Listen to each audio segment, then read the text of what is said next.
This is my head for the last 3 minutes, going back and forth. I'm a bobblehead listening to that guitar. All right. So I say, people, when I enter a room, I say, "What's up? What's up?" I don't mean, "What's up?" I don't mean that. I mean, World Series of Poker, yay!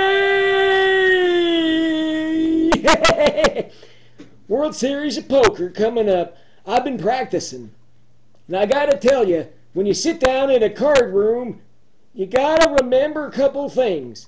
The first is the dealer button.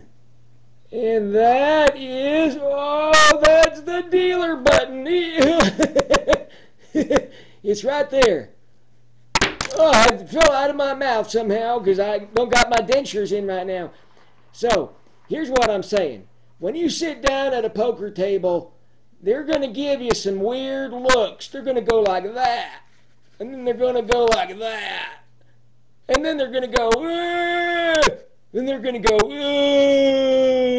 who is that guy? He's going to take my money. Now you just sit down, you keep yourself confident.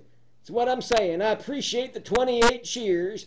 I got 6 boos from people who don't care nothing about poker. Poker is a way of life. It's a lifestyle. Know what I'm saying?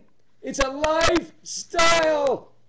I cannot reveal my identity, or people at the Mirage Card Room would not let me play. It's like that masked magician guy that revealed all the magic secrets. He was banned. Banned. I cannot let that happen under any circumstances.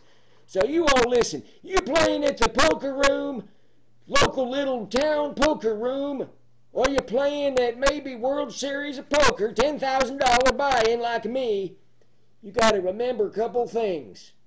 I'm going to look you right in the eye. I'm going to give you the stink eye if you don't listen to my rules. I'm going to go like that. And I'm going to go like that. And go, whoa, scary. I'm just joshing with you. You have a good time at the poker table. And don't go to any place that we're giving you stink eye. If they go like that, or they go like, whoa, you go, you say, I'm going to play Pagao. I'm not playing poker, I'm going to play Pagao. Yeah, that's that funny gin rummy game. I know nothing about it. You have a good one, and I hope to see you again when you got your big winnings.